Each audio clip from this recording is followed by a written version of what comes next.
Hello, नमस्कार दोस्तों, decode exam में आप सभी का स्वागत है। आज की क्लास में हम लोग डिस्कस करेंगे पास्ट ईयर्स के क्वेश्चंस जो कि इलाहाबाद हाई कोर्ट के विभिन्न परीक्षाओं में पूछे गए प्रश्न हैं।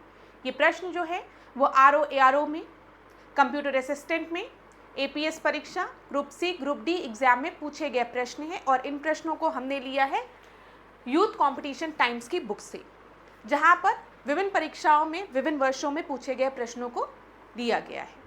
इस बुक के थ्रू हमने पॉलिटी के क्वेश्चंस को कवर किया है, मॉडर्न इंडिया के, आधुनिक भारत की, पर्यावरण, एनवायरनमेंट, इंडियन ज्योग्राफी और अब हम डिस्कस कर रहे हैं वर्ल्ड ज्योग्राफी।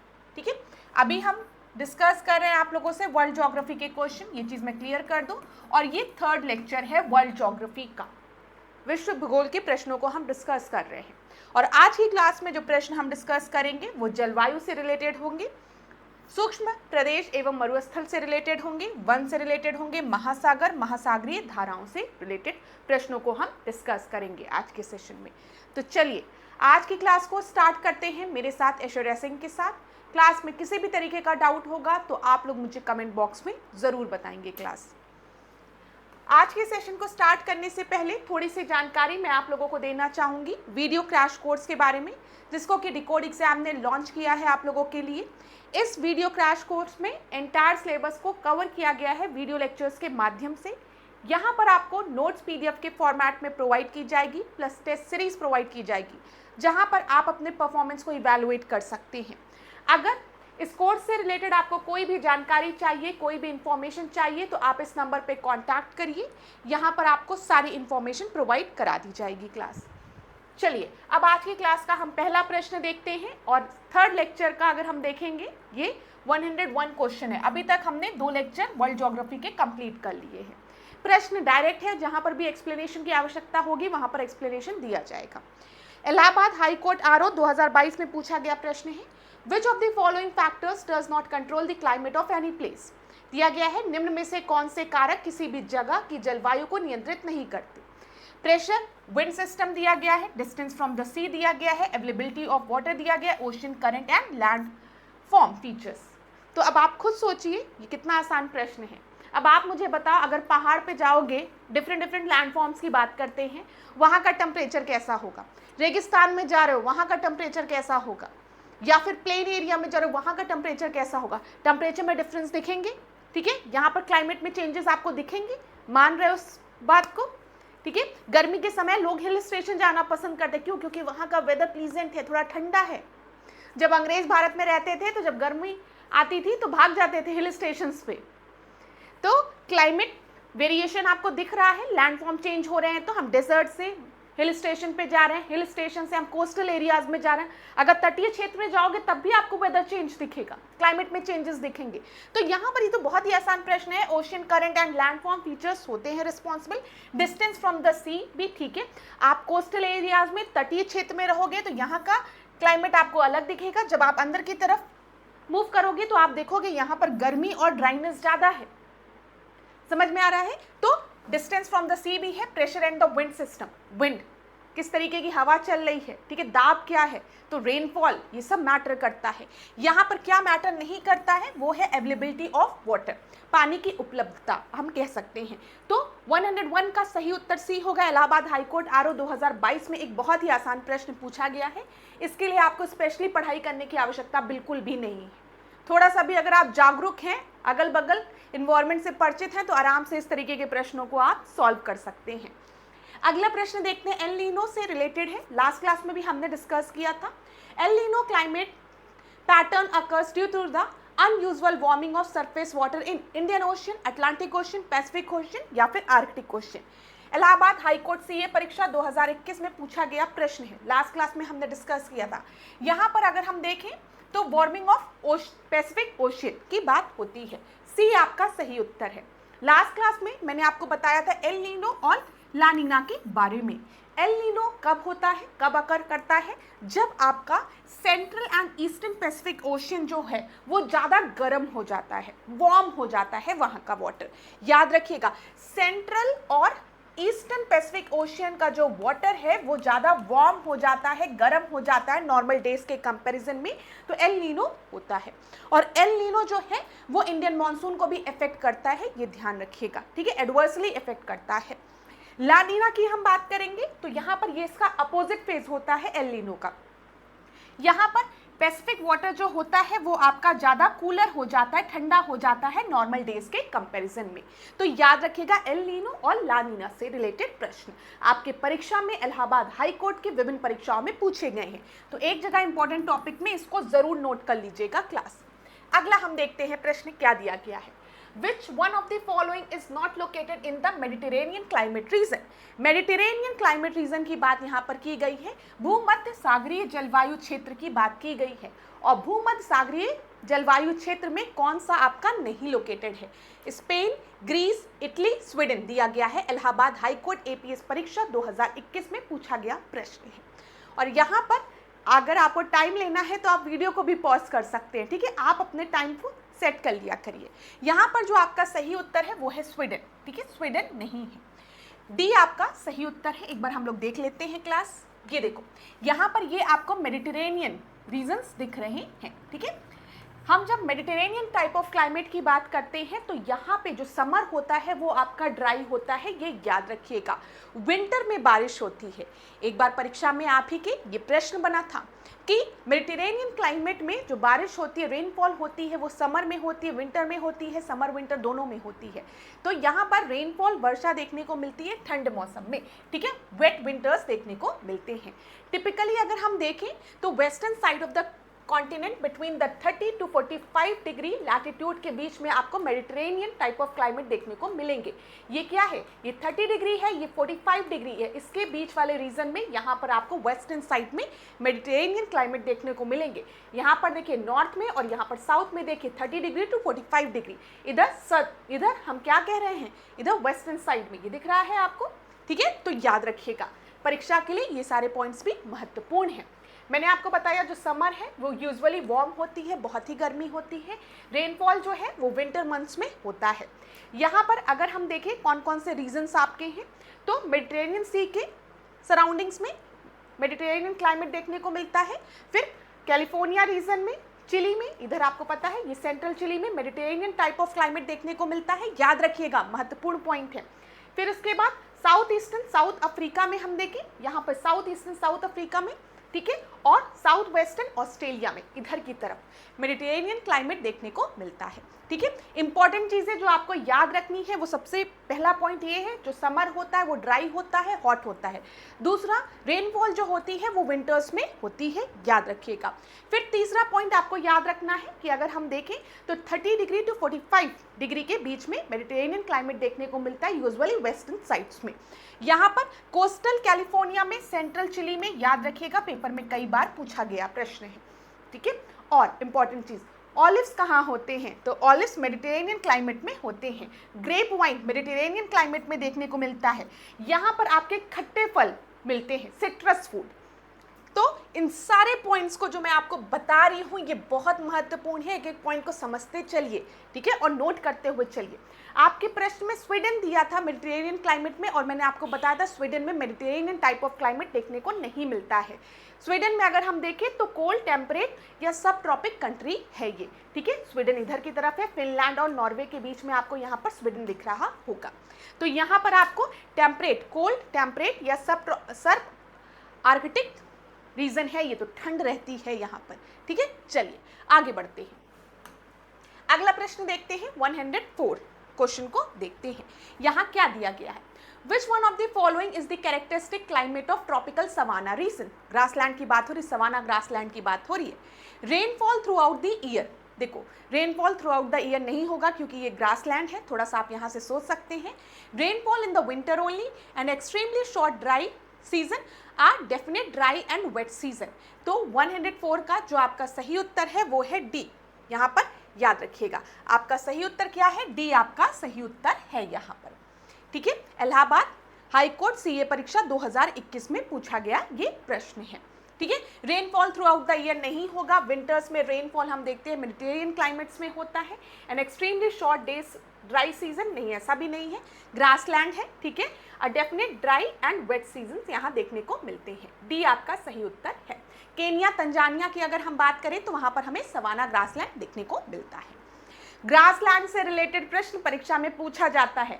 लास्ट क्लास में मैंने आपको बताया था वॉल्केनो से रिलेटेड प्रश्न पूछा जाता है, जरूर पढ़ लीजिएगा, चाहे इलाहाबाद हाई कोर्ट के एग्जाम में अपीयर हो रहे हो, चाहे पीसीएस एग्जाम में अपीयर हो रहे हो, हर जगह ये प्रश्न बनते हैं कि कौन सा आपका डोरमेंट वॉल्केनो है, कौन सा एक्टिव वॉल्केनो है, कौन सा एक्सटिंक्ट वॉल्केनो है, किस कंट्री में पाया जाता है। ग्रासलैंड से रिलेटेड प्रश्न पूछा जाता है, डिफरेंट नाम से साइक्लोन को किन किन जगह पर किस किस नाम से जाना जाता है, ये सारे प्रश्न पूछे जाते हैं, तो इंपॉर्टेंट है, इनकी एक अलग से लिस्ट बना कर रखो। चलो अगला प्रश्न देखते हैं। Climate is extreme, rainfall is scanty and the people are nomadic herder, which region does the statement refers to? जलवायु चरम पर है, वर्षा कम है और लोग खाना बदोश हैं, यह कथन क्षेत्र को संदर्भित करता है। तो African savanna, Central Asia steppe, North America prairies या फिर साइबेरियन टुंड्रा रीजन की बात की गई है। इलाहाबाद हाईकोर्ट एआरओ परीक्षा 2021 में पूछा गया प्रश्न है ये। तो ये बात बोली गई है सेंट्रल एशियन स्टेपीज के लिए, ठीक है, ये ध्यान रखिएगा। बी आपका सही है, जो क्लाइमेट है वो एक्सट्रीम होता है, रेनफॉल बहुत कम होती है, जो पीपल होते हैं वहाँ के दे आर नोमैडिक, मतलब खाना बदोश होते हैं। आपका सही उत्तर क्या है? बी आपका सही उत्तर है। अब देखिए क्लास, एक बार और ग्रासलैंड को देख लीजिए। जब हम यहाँ पर देखते हैं कि आपका साउथ अमेरिका है, ये नॉर्थ अमेरिका है, ये अफ्रीका है, इधर यूरोप है, ठीक है, इधर आपका एशिया हो गया, ये सब चीज़ें आपको पता होगी। यहाँ पर देखो ये क्या है? कैंपास है, ये अर्जेंटीना में पेम्पास, ठीक है।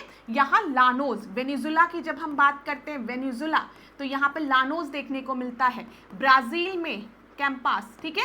यहाँ पर अर्जेंटीना की अगर हम बात करेंगे तो यहाँ पर आपका पेम्पास हो गया। यहाँ पे प्रेरीज की हम बात करते हैं जब हम नॉर्थ अमेरिका की बात करते हैं। यहाँ पर देखना यूरोप में स्टेपीज है, ठीक है। यहाँ पर साउथ अफ्रीका में वेल्ड आपको दिख रहा होगा। ऑस्ट्रेलिया की जब हम बात करते हैं इधर डाउन दिख रहा है, डाउन्स याद रखिएगा। और ऑस्ट्रेलिया के नॉर्थ में आपको ऑस्ट्रेलियन सवाना दिख रहा होगा, ठीक है। और अफ्रीका में सवाना ये है। क्लियर है ना?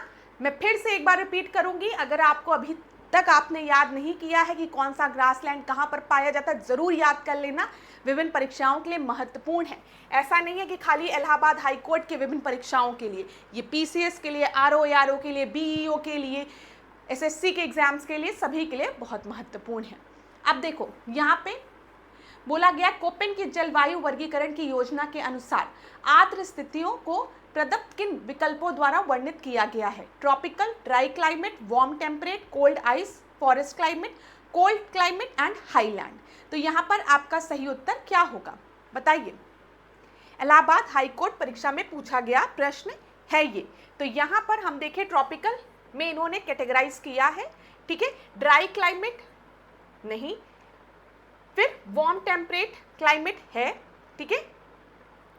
कोल्ड आइस फॉरेस्ट क्लाइमेट है, कोल्ड क्लाइमेट है, हाई लैटिट्यूड नहीं है। तो यहाँ पे 3, 4, 5 सी आपका सही उत्तर है। देखो मैं आपको बता दूं, जब हम बात करते हैं कोपेन ने, तो जलवायु को किस तरीके से वर्गीकृत किया है, या उसको वर्गीकरण किस तरीके से किया है, क्लासिफाई किस तरीके से किया है? ABCDE याद रखिएगा।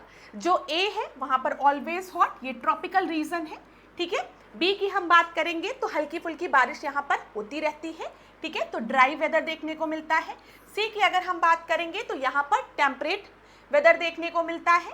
फिर डी में अगर हम देखेंगे तो यहाँ पर deep winter with cold, winter cold याद रखिएगा, कॉन्टिनेंटल की बात की गई है, और एक्सट्रीमली कोल्ड आपका पोलर रीजन हो गया। इस तरीके से इन्होंने कैटेगराइज किया है। यहाँ पर देख लो ये दिया गया है उष्णकटिबंधीय, कोस्ट, शीतोष्ण, शीत हिम, वन जलवायु और शीत जलवायु द्वारा वर्णित किया गया है। अगला प्रश्न हम देखें 107 क्वेश्चन को, यहाँ पर देखते हैं क्या दिया गया है। विच of the climate shows the given characteristic, ठीक है। suitable for low growing mosses, lichen and flowering plants, region of permafrost where the subsoil is permanently frozen, ठीक है, यहाँ से आपको हिंट मिल गया होगा। During the summer very long duration of day light, short growing season and water logging support only low growing plant. तो पढ़ लीजिए, इसको वीडियो पॉज करके पढ़िए। इलाहाबाद हाई कोर्ट आरओ परीक्षा 2020 में पूछा गया ये प्रश्न है। यहाँ पर अगर आपने देखा होगा तो लिखा गया है रीजन ऑफ परमाफ्रॉस्ट, स्थायी तुषार का क्षेत्र जहाँ की अवमृदा हमेशा जमी हुई रहती है। हमेशा मतलब जो यहाँ पर सॉइल है वो पूरी तरीके से आपकी कवर रहती है विद आइस, ठीक है, पूरी तरीके से स्नो से कवर्ड रहती है। तो यहाँ पर जो टेम्परेचर है वो बहुत ही ज़्यादा कम होता है, शॉर्ट ग्रोइंग सीजन्स होते हैं, during summer very long duration of day light होती है। ये सारी बातें की गई है टुंड्रा क्लाइमेट के बारे में। आपको पता है यहाँ पर जब हम पढ़ते हैं, ये ग्लोब है, ग्लोब में ऊपर का रीजन आपको टुंड्रा रीजन दिखता है, और टुंड्रा रीजन ही मतलब क्या है, जो लैंड है वो पूरे साल आपका स्नो आइस से कवर रहता है, ठीक है। तो यहाँ पे परमाफ्रॉस्ट की बात अगर की गई है, subsoil is permanently frozen, तो it means we are talking about the tundra climate, जहां पर बहुत ज्यादा ठंड है पूरे साल। बी आपका सही उत्तर है। क्वेश्चन देखो बहुत ही लंबा बनाया था, अगर एग्जाम में परेशान हुए तो फिर परेशान ही रह जाओगे, लेकिन अगर थोड़ा सा भी आपने दिमाग लगाया होता तो आराम से आंसर को आप कर सकते थे। अब डेजर्ट से रिलेटेड प्रश्नों को देखते हैं, ड्राई रीजन से रिलेटेड प्रश्नों को। अटाकामा डेजर्ट की यहाँ पर बात की गई है। अटाकामा डेजर्ट कहाँ पर है, अफ्रीका में, नॉर्थ अमेरिका में, नॉर्थ वेस्ट एशिया में या फिर साउथ अमेरिका में। तो यहाँ पर इलाहाबाद हाईकोर्ट आरओ परीक्षा 2022 में पूछा गया प्रश्न है, और अटाकामा डेजर्ट जो है वो साउथ अमेरिका में है, ठीक है। डी आपका सही उत्तर है। अटाकामा मरुस्थल की बात करेंगे तो दक्षिण अमेरिका में है या चिली के उत्तर में, पेरू, बोलीविया तथा अर्जेंटीना की सीमाओं के पास है, ठीक है, ये याद रखिएगा। जब हम अटाकामा की बात करेंगे तो सबसे पहला पॉइंट तो आपको यही याद रखना है कि ये साउथ अमेरिका में है, ठीक है। फिर इसके बाद आपको याद रखना है चिली, पेरू, यहां पर ध्यान रखिएगा, बोलीविया और अर्जेंटीना, ये याद रखिएगा, ठीक है। क्लियर है? चलिए आगे बढ़ते हैं। ये देखो, ये रहा अटाकामा डेजर्ट, ठीक है। फिर यहां पर अगर आप देखोगे पेंटागोनिया, यहां पर आपको क्या दिख रहा है, पेंटागोनिया, ठीक है। यहां पर आप देखो कालाहारी डेजर्ट, हम अफ्रीका की बात करें, कालाहारी डेजर्ट इधर नाम्बिब डेजर्ट नाम्बिया में है। क्लियर है?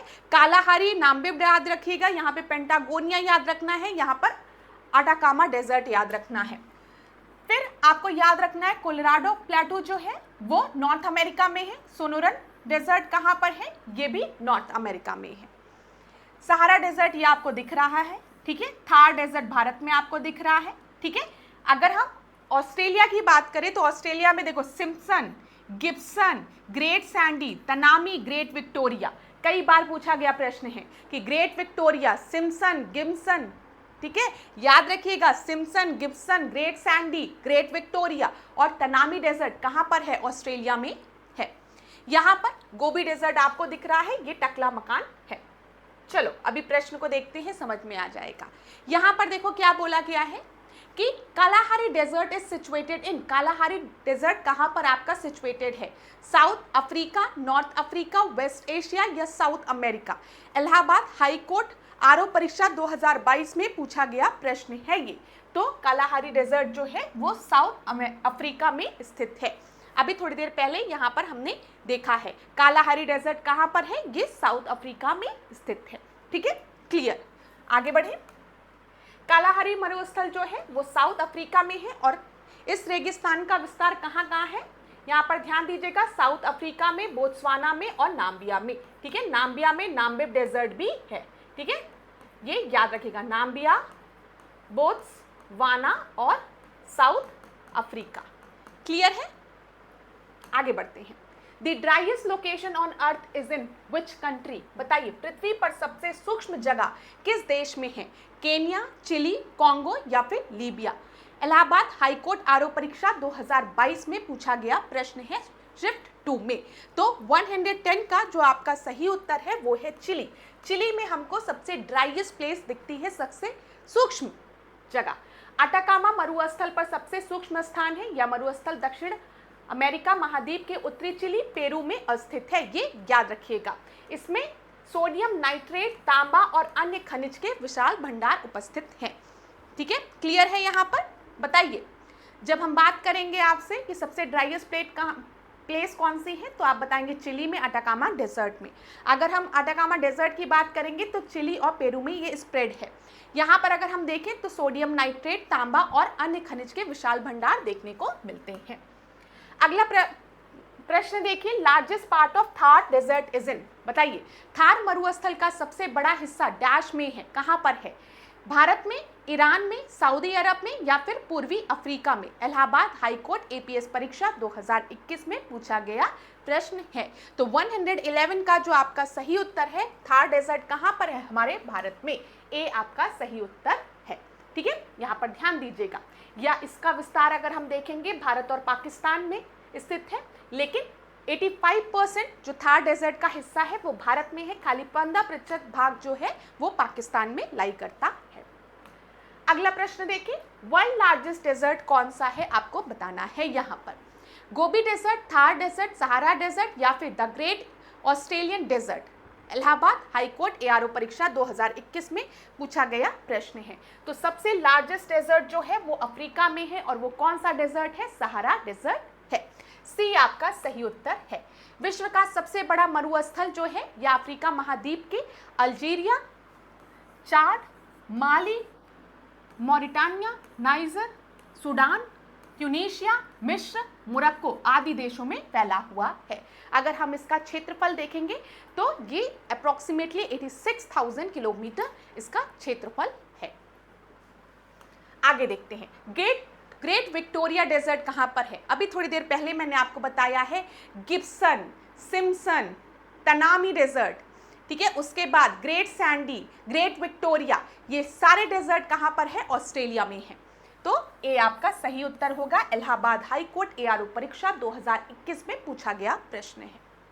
आगे बढ़ते हैं, टकला-मकान डेजर्ट कहाँ पर लोकेटेड है? सेंट्रल एशिया में, साउथ अमेरिका में, फिर south fringe of Sahara in Africa, western Asia में? इलाहाबाद हाईकोर्ट एआरओ परीक्षा 2021 में पूछा गया प्रश्न है ये। तो टकला मकान जो है वो वेस्टर्न एशिया में है। मैंने मैप में ऑलरेडी आपको दिखाया है। टकला मकान की अगर हम बात करेंगे तो ये चाइना के पास आपका लोकेटेड है। टकला मकान मरुस्थल मध्य एशिया में, चीन में स्थित है। या दक्षिण में कुनलुन पर्वत, पश्चिम में पामीर पठार तथा उत्तर में तिएन शान पहाड़ियों से सीमा बनाता है। ये याद रखिएगा, अगर प्रश्न को बहुत डिफिकल्ट बनाना होगा तब ये देगा। यहाँ पर जब हम टकला मकान की बात कर रहे हैं तो ये आपका कहाँ पर है? चाइना में है। ठीक है, कुनलुन पर्वत इसके दक्षिण में है, पश्चिम में पामीर पठार है और तिएन शान पहाड़ियाँ जो है वो उत्तर में स्थित है, याद रखिएगा। आगे बढ़ते हैं, उल्लूरू का तात्पर्य क्या होता है ये आपको बताना है। Allahabad high court RO exam 2020 में पूछा गया प्रश्न है। 115 क्वेश्चन। तो बताइए, रेतीले पत्थर का यह विशाल शिलाखंड ऑस्ट्रेलिया के लगभग मध्य में स्थित है, और यही इस प्रश्न का सही भी उत्तर है। उल्लूरू की जब हम बात करते हैं तो ये रेतीले पत्थर का विशाल शिलाखंड है जो कि ऑस्ट्रेलिया के लगभग मध्य में स्थित है। ठीक है, याद रखिएगा। A massive block of sandstone which stand almost in the middle of Australia. A आपका सही उत्तर है। Which animal is referred as the ship of the desert? तो बताइए, किस पशु को रेगिस्तान का जहाज कहा जाता है? एलिफेंट को, कैमल को, राइनोसोरस को या फिर डियर को? तो आप सभी को पता है रेगिस्तान में कौन सा जानवर हमको दिखता है? कैमल दिखता है, ऊंट दिखता है। सी सही उत्तर है। अब इन सारे प्रश्नों में मैं आपको क्या एक्सप्लेन करूं? बताइए, मैप में मैंने आपको डेजर्ट्स दिखा दिए। अब जो प्रश्न आपके परीक्षाओं में पूछे गए हैं वो मैं आपको बता दे रही हूँ। ठीक है, अब वन से रिलेटेड प्रश्नों को देखते हैं। फॉरेस्ट से related, which part of the world has the highest density of organism? Temperate grassland, savanna, tropical deciduous forest या फिर ट्रॉपिकल रेन फॉरेस्ट? कई बार हमने ये डिस्कस किया है, जब एनवायरनमेंट के क्वेश्चंस को भी मैंने आपसे डिस्कस किया था तो मैंने आपको बताया था कि ये अगर हमारा ग्लोब है और यहाँ पर हमारा पोल है नॉर्थ पोल, साउथ पोल और ये इक्वेटर है, तो जब हम इक्वेटर से पोल की तरफ मूव करेंगे तो हम एक चीज़ पाएंगे, जो बायोडाइवर्सिटी है, जो जैव विविधता है, वो क्या होगी, वो आपकी घटेगी। ठीक है, बायोडाइवर्सिटी जो है, जो जैव विविधता है, वो घटेगी इक्वेटर से, विषुवत रेखा से पोल की तरफ जाने पर, ध्रुवों की तरफ जाने पर। और सबसे ज़्यादा बायोडाइवर्सिटी अगर हम देखेंगे तो इस ट्रॉपिकल रीजन में मिलेगी हमें। ठीक है, ये याद रखिएगा क्लास। ठीक है, 23.5 डिग्री साउथ ट्रॉपिकल रीजन में सबसे ज़्यादा डेंस फॉरेस्ट देखने को मिलेगा। बायोडाइवर्सिटी भी यहाँ पर बहुत ज़्यादा होगी ट्रॉपिकल रेन फॉरेस्ट में। डी आपका सही उत्तर है। अगला हम देखते हैं, trees of dash forest shade there leaf for about 6 to 8 weeks in a dry summer. ठीक है, अब यहाँ पर पर्णपाती वनों की बात की गई है। ठीक है, पर्णपाती डेसिडुअस फॉरेस्ट की बात की गई है। डेसिडुअस फॉरेस्ट की विशेषता क्या होता है कि एक समय पे ये अपने पत्तों को पतझड़ में झाड़ देते हैं। हमारे उत्तर प्रदेश में भी अगर हमें देखें तो पर्णपाती वन हमें देखने को मिलते हैं, जो कि एक समय में अपने पत्तों को क्या करते हैं, झाड़ देते हैं, फिर जब बारिश होती है फिर हरे भरे हो जाते हैं। तो यहाँ पर बताइए आपका सही उत्तर क्या होगा, उष्णकटिबंधीय पर्णपाती वन डेसिडुअस फॉरेस्ट की यहाँ पर बात की गई है। ट्रॉपिकल रेन फॉरेस्ट जो होता है उसे हम एवरग्रीन सदाबहार वन कहते हैं, क्योंकि ये सालों साल आपका सदाबहार रहता है, बारिश होती है, एकदम घने वन यहाँ पर देखने को मिलते हैं। तो 118 का आपका सही उत्तर ए है। अगला हम देखते हैं taiga forest. Taiga forest are found in which of the following countries. तो बताइए, ब्राजील, रूस, ऑस्ट्रेलिया या फिर इंडिया। इलाहाबाद हाईकोर्ट आरोप परीक्षा 2021 में पूछा गया प्रश्न है। तो टैगा फॉरेस्ट अगर हम देखें तो ये हमें देखने को मिलता है रूस में। ठीक है, सी आपका सही उत्तर है। टैगा के अंतर्गत विश्व के 25% वन भूमि शामिल है। टैगा वनों को बर्फीले वनों के रूप में जाना जाता है। इसके अंतर्गत लार्ज स्प्रूस, पाइन जैसे शंकुधारी ट्री आते हैं, जो हम लोग क्रिसमस ट्री पहले बनाते थे ना, इस तरीके का। ठीक है, इस तरीके का हम लोग ट्रीज बनाते थे ना, तो ये टैगा फॉरेस्ट में इस तरीके के वृक्ष देखने को मिलते हैं। इन वृक्षों की भी अपनी विशेषता होती है। जब यहाँ पर स्नोफॉल होता है तो ये जो लोड है वो पूरी तरीके से ऊपर वाले हिस्से पे नहीं पड़ता है, स्नो फिसल के नीचे इकट्ठा होते हैं। इसीलिए आप देखते हैं स्नोफॉल रीजन्स में जो घर बनते हैं वो भी कुछ इस तरीके के बनते हैं, ताकि रूफ पे कुछ ज़्यादा प्रेशर ना पड़े। अगर फ्लैट रूफ होने लगेगा तो क्या होगा, स्नो बहुत ज़्यादा इस एरिया में कलेक्ट हो जाएगा। लेकिन जब रूफ इस तरीके का होता है, ट्रायंगुलर शेप का होता है, तो ये स्नो नीचे की तरफ गिर जाते हैं और वहाँ के वृक्ष भी इसी तरीके से देखने को दिखते हैं। ठीक है, ये ध्यान दीजिएगा। और टैगा फॉरेस्ट अगर हम भारत में देखें तो यहाँ पर भी देखने को मिलता है हिल स्टेशंस में, अगर आप ऊपर की तरफ जाइए। लेकिन यहाँ पे पूछा गया कंट्री में, तो आपको पता है रशिया में पूरा ऊपर की तरफ तो साइबेरियन है और इधर की तरफ आपको टैगा वृक्ष देखने को मिलता है। Tropical rain forest are not found in. बताइए, ट्रॉपिकल रेन फॉरेस्ट जो ट्रॉपिकल रीजन में नहीं आएगा वहाँ पर ट्रॉपिकल रेन फॉरेस्ट नहीं देखने को मिलेगा। तो ट्रॉपिक ऑफ कैंसर अगर हम देखें तो 23.5 डिग्री नॉर्थ। ठीक है, Russia, south America, south east Asia दिया गया है, इंडिया दिया गया है। 120 2021 में पूछा गया प्रश्न है। तो ट्रॉपिकल रेन फॉरेस्ट हमें रशिया में देखने को नहीं मिलता है। ए आपका सही उत्तर है। अगर आपको लोकेशन पता है तो आराम से आप इस तरीके का प्रश्न कर सकते हैं। यहाँ पर देखो, रोडोडेंड्रॉन डैश की विशिष्ट प्रजाति है, ट्रॉपिकल जोन की, एल्पाइन जोन की, मैंग्रोव बेल्ट की या फिर गैंगेटिक प्लेन की। इलाहाबाद हाईकोर्ट सीए परीक्षा 2021 में पूछा गया प्रश्न है। तो बताओ, रोडोडेंड्रॉन जो है किसकी विशिष्ट प्रजाति है। 121 का जो आपका सही उत्तर है वो है एल्पाइन जोन की। बी आपका सही उत्तर है। ठीक है, यह फूलों वाले पौधों की एक प्रजाति है जिसमें झाड़ियां और पेड़ शामिल हैं। ये वृक्ष अधिकांश उत्तरी गोलार्ध में पाए जाते हैं, याद रखिएगा। अगला प्रश्न देखते हैं। यूकेलिप्टस की बात यहाँ पर की गई है। ठीक है, यूकेलिप्टस वृक्ष कहाँ पर जंगली अवस्था में पाए जाते हैं। तो यूकेलिप्टस वृक्ष अगर हम देखेंगे तो ऑस्ट्रेलिया में पाए जाते हैं। सी आपका सही उत्तर होगा। 122 का सी। और अब भारत में भी हम देखते हैं यूकेलिप्टस देखने को मिलते हैं। इनकी जो जड़ें होती है वो बहुत नीचे तक होती है, इसी वजह से कहा जाता है ये जो ग्राउंड वाटर होता है उसको, मतलब जहाँ पर भी ये उगते हैं ग्राउंड लेवल जो होता है पानी का वो घटने लगता है। यह सबसे अधिक ऑस्ट्रेलिया के जंगल में पाए जाते हैं। यूकेलिप्टस को पर्यावरण का शत्रु कहा जाता है, याद रखिएगा, पूछा जाता है। ठीक है, इस वृक्ष का आमतौर पर प्रयोग ईंधन, कागज और आदि बनाने में किया जाता है। ये ध्यान रखिएगा। यूकेलिप्टस जहाँ भी उगते हैं वहाँ पर ग्राउंड वाटर लेवल जो होता है वो घटना शुरू हो जाता है। 123 क्वेश्चन को हम देखते हैं। विश्व में के बारे में यहाँ पर बात की गई है। शीघ्रता से कम होते प्राकृतिक संसाधन है पानी, वन, पवन या फिर सूर्य का प्रकाश। तो सूर्य का प्रकाश तो रिन्यूएबल सोर्स ऑफ एनर्जी, इतनी जल्दी नहीं खत्म होगा। पवन भी आपका रिन्यू होता रहता है। इलाहाबाद हाई कोर्ट एआरओ परीक्षा 2021 में पूछा गया प्रश्न है ये। हाँ, फॉरेस्ट जो है वो आपके बहुत तेजी से कट रहे हैं क्योंकि अर्बनाइजेशन, शहरीकरण बढ़ रहा है, तो उसके लिए फॉरेस्ट को क्लियर कर करके, क्लीन कर करके इंफ्रास्ट्रक्चर का डेवलपमेंट हो रहा है।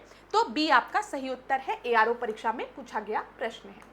अगला प्रश्न देखते हैं। Pine trees are characteristic of, pine tree की बात की गई है, तो बताइए alpine forest, tropical forest, temperate forest या फिर सब ट्रॉपिकल फॉरेस्ट। अभी मैंने आपको बताया है कि जो फॉरेस्ट आपके हाइट पे, पहाड़ों पे पाए जाते हैं उनको हम एल्पाइन फॉरेस्ट कहते हैं, हाइट पर, ठीक है। हिल स्टेशंस पे जाओ तो एल्पाइन फॉरेस्ट देखने को मिलेंगे और वहां पर आपको मिलेगा पाइन ट्री, ठीक है।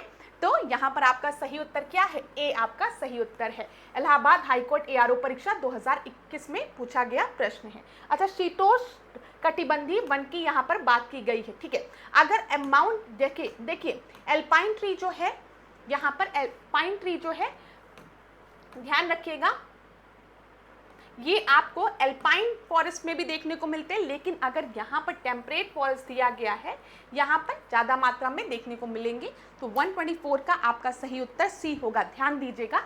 देखिए, चीड़ के वृक्ष शीतोष्ण कटिबंधीय वनों में पाए जाते हैं मुख्यतः, ये ध्यान रखिएगा। मैंने गलती से इसको एल्पाइन बोल दिया है, इसको आप लोग सही कर लीजिएगा। शीतोष्ण कटिबंधीय या समशीतोष्ण कटिबंध उष्ण कटिबंधीय और शीत कटिबंध के बीच का यह क्षेत्र होता है जहां गर्मी और सर्दी के मौसम के तापमान में अधिक अंतर नहीं होता है। यहाँ कुछ क्षेत्र में जैसे मध्य एशिया और उत्तरी अमेरिका जो समुद्र से काफ़ी दूर तापमान में काफ़ी परिवर्तन होता है और इलाके में महाद्वीप जलवायु पाई जाती है। यहाँ पर अगर हम देखेंगे तो शंकुधारी और चौड़ी पत्ती वाले सदाबहार पर्णपाती वनों का मिश्रण होता है। तो यहाँ पर एल्पाइन चीड़ के वृक्ष की बात की गई है।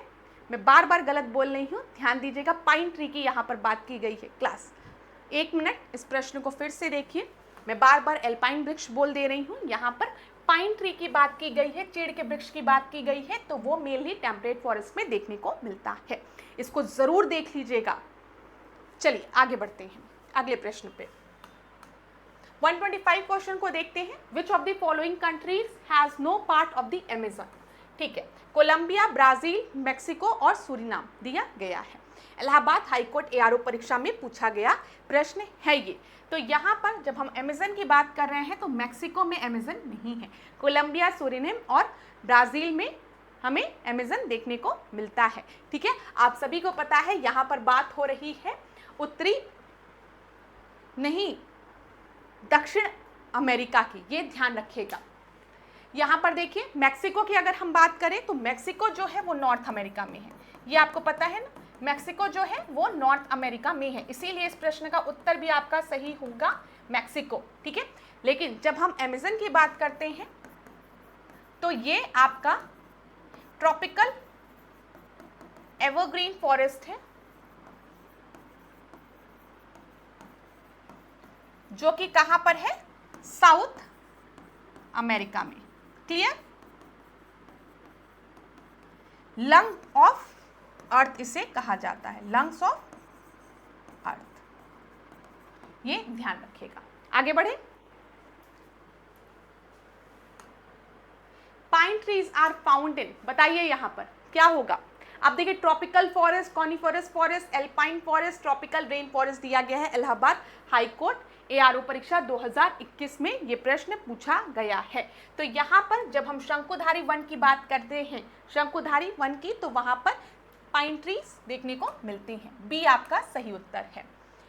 127 देखें। We see that there is a succession of natural vegetation belt in, प्राकृतिक वनस्पति पेटियों का अनुक्रमण हमें दिखाई देता है उष्णकटिबंधीय पर्णपाती वनों में, ट्रॉपिकल फॉरेस्ट में, उष्णकटिबंधीय वनों में, पर्वतीय वनों में, या फिर थॉर्न फॉरेस्ट में, कटीले वनों में। कहाँ पर दिखाई देता है? तो 127 का जो आपका सही उत्तर है वो माउंटेन फॉरेस्ट में हमें सक्सेशन देखने को मिलता है।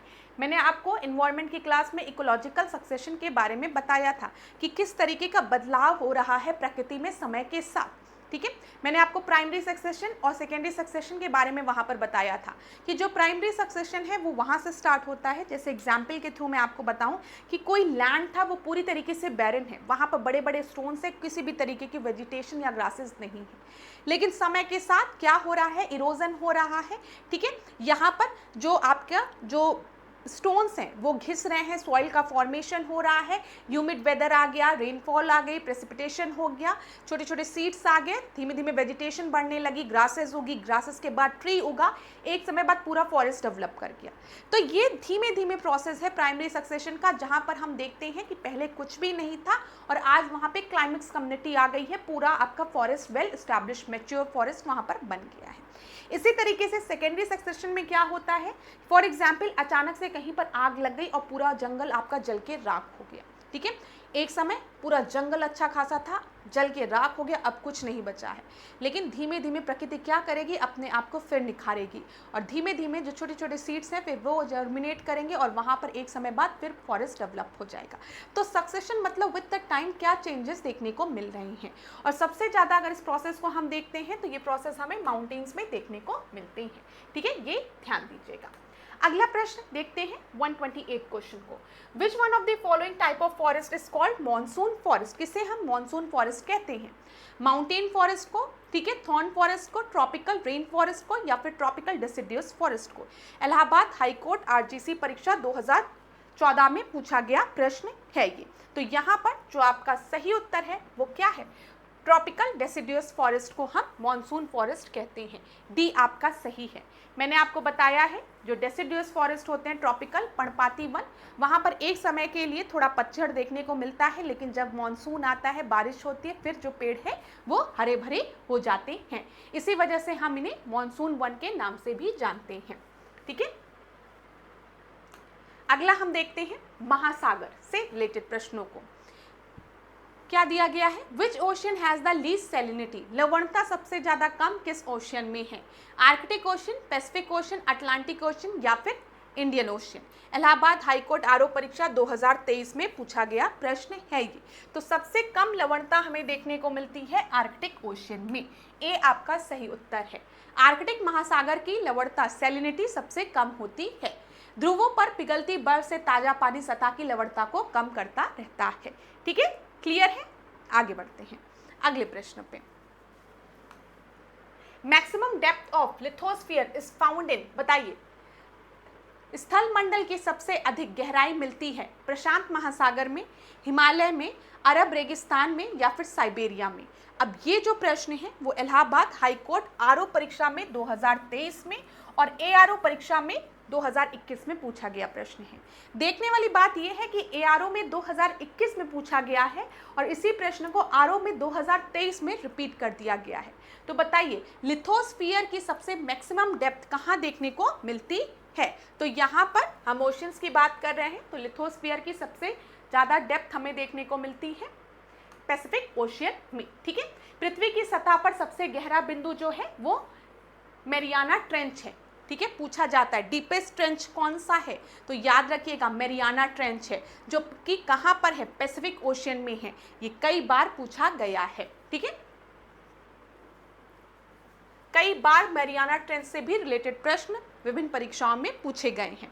अगला प्रश्न हम देखते हैं, the biggest sea route also known as big trunk route runs through.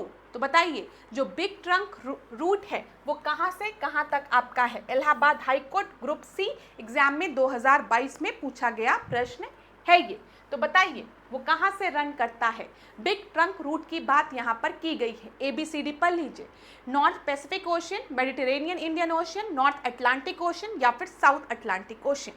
यहाँ पर आपका सही उत्तर जो है वो है नॉर्थ अटलांटिक ओशियन, सी सही उत्तर है। तो 131 का आपका सही उत्तर सी है। 132 क्वेश्चन को हम देखते हैं। यहाँ पर क्या दिया गया है?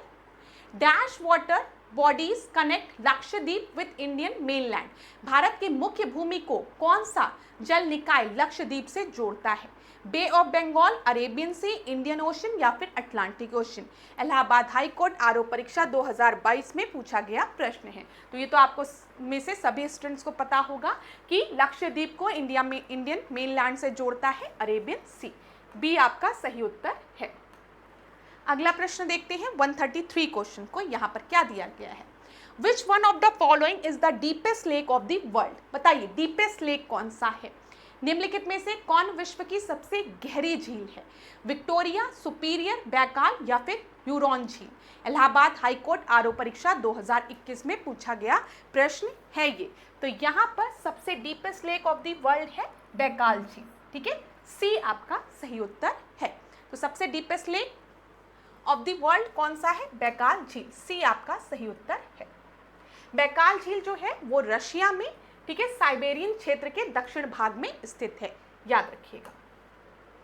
134 क्वेश्चन को देखते हैं क्या दिया गया है class. Volcanic ring of fire is related to which ocean? Pacific, Atlantic, Indian या फिर Arctic Ocean? Allahabad high court CA परीक्षा 2021 में पूछा गया प्रश्न है ये। तो आप सभी को पता है रिंग ऑफ फायर की जब हम बात करते हैं, ठीक है, ये कहां पर है? ये पैसिफिक ओशन में लोकेटेड है। ए आपका सही उत्तर है 134 का। अगला देखते हैं डिडवाना, यहाँ पर दिया गया है, कुचामन दिया गया है, सरगोल और खाटू निम्नलिखित में से किसके नाम है? ग्लेशियर के, मैंग्रोव एरिया के, रामसर साइट्स के या फिर सेलाइन लेक के? इलाहाबाद हाई कोर्ट एआरओ परीक्षा 2021 में पूछा गया प्रश्न है। और डिडवाना लेक के बारे में आपने सुना होगा, ठीक है, फिर उसके बाद कुचामन लेक, ये सब पूछा गया है। और ये सारे आपके कैसे लेक हैं? लवण झीलें हैं, ठीक है। डिडवाना झील, डी आपका सही उत्तर है।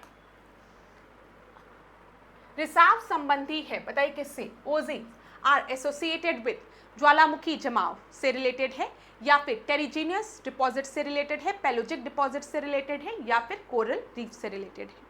इलाहाबाद हाई कोर्ट एआरओ परीक्षा 2021 में शिफ्ट 2 में पूछा गया प्रश्न है, 136 प्रश्न है ये। तो ये पेलोजिक जमाव से रिलेटेड है, ओजीज, ठीक है। सी सही उत्तर है यहाँ पर। देखिए जब हम बात करते हैं पेलोजिक जमाव से संबंधित होता है आपका रिजर्व ओजीज, ठीक है। पेलोजिक निक्षेपों में समुद्री पौधे और जानवरों के रूप में कार्बनिक पदार्थों के साथ साथ अकार्बनिक पदार्थ भी शामिल होते हैं। ये महाद्वीपीय ढलानों, महाद्वीपीय उभार और खाइयों और गहरे महासागरों में पाए जाते हैं, ठीक है। ये समझ में आ गया होगा। तो मेनली ये समुद्री पौधे और जानवरों के रूप में कार्बनिक पदार्थ के साथ साथ अकार्बनिक पदार्थ भी शामिल होते हैं। इसमें डिपॉजिट की बात यहाँ पर की गई है, समझ में आया, जो कि समुद्रों के अंदर देखने को मिलता है। Periodic movement of sea water is known as tide waves. Current मतलब धारा, सुनामी दिया गया है। इलाहाबाद हाई कोर्ट एआरओ परीक्षा 2021 में पूछा गया प्रश्न है। 137 का जो आपका सही उत्तर है, इसे हम क्या कहते हैं? इसे हम ज्वार कहते हैं, ठीक है। Periodic movement of sea water last class में हमने डिस्कस किया था वर्ल्ड ज्योग्राफी में ही कि यहाँ पर मून और सन का क्या आपका रोल होता है ज्वार आने में, टाइड आने में, ठीक है। ये ध्यान रखिएगा, ए आपका सही उत्तर है। अब ग्रेट बिटर लेक की यहाँ पर बात की गई है, ठीक है। Great bitter lake is a part of Panama canal, grand canal, Suez canal या फिर Soo canal? Allahabad high court ARO परीक्षा 2021 में पूछा गया प्रश्न है। तो यहाँ पर 138 का जो आपका सही उत्तर है वो है ग्रेट बिटर लेक, जो है वो स्वेज कैनाल का पार्ट है, याद रखिएगा। ग्रेट बिटर झील मिस्र में खारे पानी की एक बहुत बड़ी झील है जो स्वेज नहर का हिस्सा है, ठीक है। हो सकता है अगली बार ऐसे पूछ ले कि ग्रेट बिटर झील कहाँ पर स्थित है, तो आप बताएंगे इजिप्ट में, मिस्र में स्थित है। ये खारी पानी की एक बहुत बड़ी झील है जो कि किसका हिस्सा है? स्वेज कैनाल का हिस्सा है, याद रखिएगा। 139 क्वेश्चन को यहाँ पर देखिए क्या दिया गया है आपका। A wide inlet of sea usually concave in shape is termed as. समुद्र की चौड़ी उपखंडी जो अवतल होती है को डैश कहा जाता है, स्ट्रेट कहा जाता है, साउंड कहा जाता है, बे कहा जाता है या फिर रॉड कहा जाता है, सकरा समुद्री मार्ग कहा जाता है। तो इलाहाबाद हाई कोर्ट एआरओ परीक्षा 2021 में पूछा गया प्रश्न है। ठीक है, यहाँ पर इसे बे कहा जाता है, आपने देखा होगा बे ऑफ बंगाल। ठीक है, हम बात कर रहे हैं चौड़ी उपखंडी की जो अक्कल शेप की होती है। सी आपका सही उत्तर है। 140 क्वेश्चन को हम देखेंगे। यहाँ पर क्या दिया गया है, an algae type ocean deposit is called, बताइए शैवाल जैसे महासागरीय निक्षेप कहलाते हैं। नेरिटक अवशेष, फिर टोरोपोडा रिजर्व, फिर उसके बाद दिया गया है डायटोमिक ओजी या फिर Palaeozoic deposits. Allahabad high court ARO परीक्षा 2021 में पूछा गया प्रश्न है यहाँ पर। तो इसे हम डायटोमिक, मैंने बोल दिया था डायटम ओजी कहते हैं। ठीक है, सी आपका सही उत्तर है। अगला देखते हैं 141। There is a mid oceanic ridge in the Bay of Bengal, what is it called. 90 east कटक रिच दिया गया है, 90 ईस्ट रिच, मोजाम्बिक रिच, फिर चागोर लक्षद्वीप कटक दिया गया है और कार्ल्सबर्ग कटक दिया गया है। इलाहाबाद हाईकोर्ट एआरओ परीक्षा 2021 में पूछा गया है ओशियन मिड ओशियन रिंच जो कि आपके बे ऑफ बंगाल में है, इसको किस नाम से जाना जाता है। तो इसे 90 ईस्ट कटक के नाम से जाना जाता है, 90 ईस्ट रिच के नाम से जाना जाता है।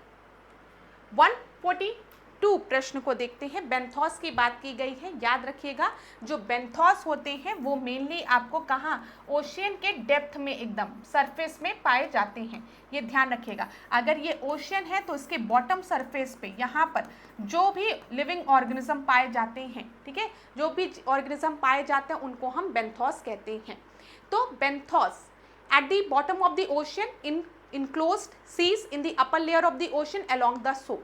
तो यहाँ पर ध्यान दीजिएगा जो बेंथिक होते हैं वो आपके 142 का आपका सही उत्तर है, वो बॉटम ऑफ द ओशंस में पाए जाते हैं। ठीक है, most common cause of tsunami क्या है। सुनामी आने के पीछे का एक बहुत बड़ा कारण है कि पानी के अंदर अर्थक्वेक आया है, टेक्टोनिक एक्टिविटी हो रही है। ठीक है, यहाँ पर ध्यान दीजिएगा। तो 143 का आपका सही उत्तर जो है वो है डी, इलाहाबाद हाईकोर्ट एआरओ परीक्षा 2021 में पूछा गया प्रश्न है। 144 क्वेश्चन को देखते हैं, यहाँ पर क्या बोला गया है। क्लास ध्यान से देखिए, 2 3 6 प्रश्न और बचे हैं। Which is the largest gulf in the world, विश्व की सबसे बड़ी खाड़ी कौन सी है। Gulf of Cambay, gulf of Mexico, Persian gulf या फिर स्ट्रेट ऑफ हॉर्मुज। 2021 में इलाहाबाद हाईकोर्ट एआरओ परीक्षा में पूछा गया प्रश्न है ये। तो largest gulf in the world जो है वो है गल्फ ऑफ मैक्सिको। मैक्सिको की खाड़ी जो है वो सबसे बड़ी खाड़ी है, बी आपका सही उत्तर है। यहाँ पर देख लीजिए, मैक्सिको की खाड़ी विश्व की सबसे बड़ी खाड़ी है या उत्तरी अमेरिका एवं क्यूबा से घिरी हुई है या अटलांटिक महासागर से 6 लाख वर्ग मील क्षेत्र में फैली हुई है। मैक्सिको की खाड़ी का सबसे गहरा बिंदु जो है वो है 6V, ठीक है, ये याद रखिएगा 6V। ठीक है, जो सबसे गहरा बिंदु है, डीपेस्ट पॉइंट जो है। सुंडा ट्रेंच कहाँ पर लोकेटेड है, तो बताइए। मैंने अभी थोड़ी देर पहले आपको बताया जो डीपेस्ट ट्रेंच है वो है मारियाना ट्रेंच जो कि पैसिफिक ओशन में लोकेटेड है। अब यहाँ पर सुंडा ट्रेंच की बात की गई है, ये इंडियन ओशन में है, पैसिफिक ओशन में है, अटलांटिक ओशन में है या फिर गल्फ ऑफ मैक्सिको में है। इलाहाबाद हाईकोर्ट एआरओ परीक्षा 2021 में पूछा गया प्रश्न है ये। तो सुंडा ट्रेंच जो है वो इंडियन ओशन में लोकेटेड है, ए आपका सही उत्तर है। क्लास कुछ चीज़ों को रिवाइज कर लीजिए। मारियाना ट्रेंच जो है वो सबसे डीपेस्ट ट्रेंच है और ये कहाँ पर है, ये पैसिफिक ओशन में है। ठीक है, यहाँ पर याद रखिएगा मिडना ओगर की जब हम बात करेंगे तो ये प्रशांत महासागर में है, पैसिफिक ओशन में है। टोंगा ट्रेंच कहाँ पर है, ये प्रशांत महासागर में है और प्यूर्टो रिको कहाँ पर है, तो ये आपका है अटलांटिक महासागर में। ठीक है, ध्यान रखिएगा। इन ट्रेंचेस के बारे में भी याद रखिएगा और सुंडा ट्रेंच आपको पता होगा इंडियन ओशन में है, अभी हमने डिस्कस किया। ट्रेंच से भी रिलेटेड प्रश्न आपके परीक्षा में पूछे जाते हैं। ठीक है, आगे बढ़ते हैं अगले प्रश्न पे। 146 क्वेश्चन को देखिए। Which is the largest lake in the world in the term of surface area. Surface area के अनुसार अगर हम देखेंगे तो विश्व में सबसे बड़ी झील कौन सी है, ह्यूरॉन, सुपीरियर, कैप्सिकम या फिर टाकानिका। तो बताइए, इलाहाबाद हाई कोर्ट एआरओ परीक्षा 2021 में पूछा गया प्रश्न है ये। तो 146 का जो आपका सही उत्तर है वो है कैप्सिकन सी। ठीक है, कैस्पियन सी। ठीक है, कैप्सिकम गलती से, कैस्पियन सी आपका सही उत्तर हो जाएगा। सी आपका सही उत्तर है। यहाँ पर क्लास में आप लोगों को एक चीज़ सजेस्ट करूँगी कि ये तो हम लोग जल्दी जल्दी प्रश्नों को डिस्कस कर रहे हैं। मैंने वर्ल्ड ज्योग्राफी के अलग से लेक्चर्स लिए थे आप लोगों के लिए, वर्ल्ड ज्योग्राफी के, जिसमें हमने अलग अलग कॉन्टिनेंट्स को अलग अलग पढ़ाया था। आप उन लेक्चर्स को ज़रूर देखिए। उन लेक्चर्स को देखने के बाद जब आप इन लेक्चर्स को देखेंगे तो आपको ज़्यादा मदद मिलेगी। यहाँ पर तो मैं ज़्यादा से ज़्यादा प्रश्नों को डिस्कस कर रही हूँ, लेकिन वहाँ पर मैंने अच्छे से चीज़ों को बताया है। ठीक है, जैसे हमने एक एक सी के बारे में पढ़ा है, ब्लैक सी हो गया, कैस्पियन सी आपका हो गया, एरल सी हो गया, ठीक है, आयोनियन सी। तो ये सारी चीज़ें अगर आप वहाँ पर पढ़ लेंगे तो यहाँ के क्वेश्चंस आपको बहुत ही हलवा लगेंगे, आसान लगेंगे। इसलिए मैं सजेस्ट करूँगी कि उन लेक्चर्स को ज़रूर देखिएगा। और अगर आपको लिंक नहीं मिलता है तो आप मुझे कमेंट बॉक्स में बताइएगा, मैं आपसे लिंक भी शेयर कर दूँगी। आगे बढ़ते हैं, 147 क्वेश्चन को एक बार देखते हैं। यहाँ पर क्या दिया गया है, Which of the following sea has the highest salinity in the world? ठीक है, सबसे ज़्यादा खारा पानी किसका है? मेडिटेरेनियन सी का, ब्लैक सी का, डेड सी का या फिर रेड सी का? इलाहाबाद हाई कोर्ट एआरओ परीक्षा 2021 में पूछा गया प्रश्न है। यहाँ पर आपका जो सही उत्तर है वो है सबसे ज़्यादा खारा पानी जो है वो डेड सी का है। सी सही उत्तर है यहाँ पर। अगला प्रश्न देखें, 148 प्रश्न, निम्नलिखित युग्मों में से कौन सा सही सुमेलित नहीं है? गल्फ ऑफ कारपेंट्रिया जो है वो ऑस्ट्रेलिया में है। गल्फ ऑफ टार्टरी जो है वो कहाँ पर है? जापान में है। गल्फ ऑफ सिरते जो है वो लीबिया में है। गल्फ ऑफ एडन जो है वो येमेन में है।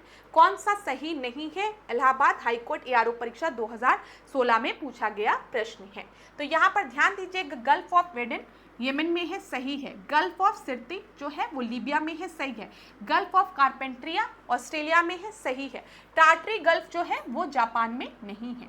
बी आपका सही उत्तर होगा, क्योंकि टार्टरी गल्फ जो है वो रशिया में है, ना कि जापान में।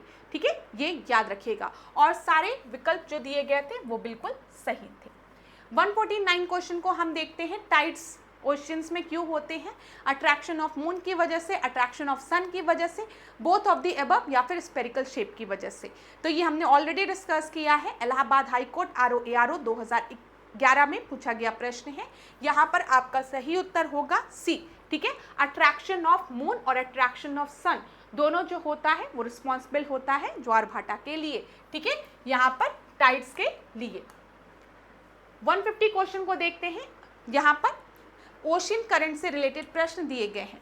Jet stream are also known as subtropical westerly jet stream. They are located approximately above 27 degree to 30 degree, 35 to 42 degree, 27 degree to 30 degree north latitude, 47 to 50 degree north latitude।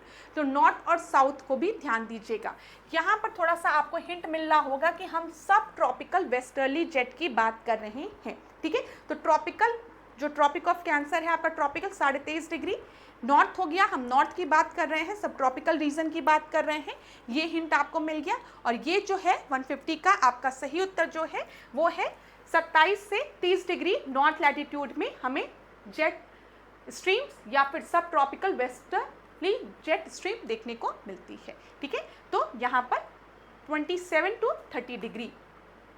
ठीक है class, और ये आज के session का आखिरी class था। हर class में हम 50 प्रश्नों को डिस्कस कर रहे हैं। जल्दी जल्दी पास्ट ईयर्स के क्वेश्चंस को कवर किया जा रहा है ताकि मैक्सिमम पॉइंट्स को आप लोग रिवाइज कर पाएँ। लेकिन अगर क्लास में कहीं पर भी किसी भी तरीके का डाउट होता है, जैसे ऐश्वर्या मैम ने अभी क्या बोला था, कैस्पियन सी को क्या बोल दिया था, कैप्सिकम बोल दिया था, तो अगर ऐसा कुछ भी गलती मुझसे कभी हो जाए, अब हो सकता है मैं पिज़्ज़ा खा के आई हूँ, दिमाग में कैप्सिकम चल रहा हो तो कैस्पियन कैप्सिकम हो गया, तो उस गलती को थोड़ा सा इग्नोर कर दिया करो। वैसे एज अ फैकल्टी मुझे ये गलती नहीं करनी चाहिए, लेकिन स्लिप ऑफ टंग अगर कभी होता है तो मुस्कुरा के छोड़ दिया करो। लेकिन अगर किसी कॉन्सेप्ट में दिक्कत होती है तो वो ज़रूर बताया करो। ठीक है, तो चलो क्लास, अब आज के सेशन को यहीं पे एंड करूँगी। नेक्स्ट क्लास में आपसे मिलूँगी और PYQs के साथ। यहाँ पर वर्ल्ड ज्योग्राफी में हम जल्दी जल्दी PYQs को इसीलिए कवर कर रहे हैं ताकि आपको आइडिया लग जाए कि किस टॉपिक से किस तरीके का प्रश्न बन रहा है, ठीक है। इसका आइडिया आपको ज़रूर होना चाहिए क्लास, और उन टॉपिक्स को बहुत सिंसियरली पढ़ के आपने एग्जाम में जाइए। कोई आपसे कितना भी कहे कि पास्ट ईयर्स के क्वेश्चंस नहीं फंसते हैं, कोई मतलब नहीं है, मतलब होता है। आप बड़े से बड़े एग्जाम्स की तैयारी कर रहे हैं, पास्ट ईयर्स के क्वेश्चंस बहुत मैटर करते हैं, ये ध्यान रखिएगा। चाहे आप UPSC में अपीयर हो रहे हैं, वहाँ पर भी पास्ट ईयर्स के क्वेश्चंस मैटर करते हैं, UP PCS में भी मैटर करते हैं, ठीक है। RO ARO में सारे परीक्षाओं में मैटर करते हैं। तो पास्ट ईयर्स के क्वेश्चन को कभी भी छोड़ के जाने की गलती मत किया करिए। अब आज की क्लास को एंड करने से पहले मैं आप लोग से एक ही चीज़ कहूँगी, जो कि हर क्लास में ऐश्वर्या मैम आपसे कहती हैं कि सबसे पहला भरोसा खुद पर रखना सीखिए, ठीक है। खुद पर भरोसा रखिए, अपने ईश्वर पे भरोसा रखिए, माता पिता के आशीर्वाद पे भरोसा रखिए, मेहनत करिए, पढ़ाई करिए, बार बार चीज़ों को रिवाइज करिए, मल्टीपल टाइम्स चीज़ों को रिवाइज करिए, तब जाके एग्जाम में आपकी एक्यूरेसी बहुत अच्छी होगी। आप में से कई स्टूडेंट ये भी कंप्लेन करते हैं कि मैम इतना पढ़ने के बाद भी नंबर ऑफ क्वेश्चंस गलत हो जा रहे हैं। नंबर ऑफ क्वेश्चंस इसलिए गलत होते हैं क्योंकि लैक ऑफ रिवीजन होता है वहाँ पे। आप अपने कॉन्सेप्ट्स को बार बार रिवाइज नहीं कर रहे हैं। रिवीजन की बहुत ही आवश्यकता होती है, तो बार बार चीज़ों को पढ़िए, रिवाइज करिए, दिमाग में बिठाइए, जहाँ पर भी गलती हो रही है उसको इम्प्रूव करिए और अपनी पढ़ाई कंटिन्यू रखिए। सही समय आने पर आपको सफलता ज़रूर मिलेगी। तो धन्यवाद क्लास। इसी के साथ आज के सेशन को एंड करते हैं। नेक्स्ट क्लास में आपसे मिलेंगे नए प्रश्नों के साथ। तब तक खूब पढ़िए, खूब आगे बढ़िए। Thank you so much.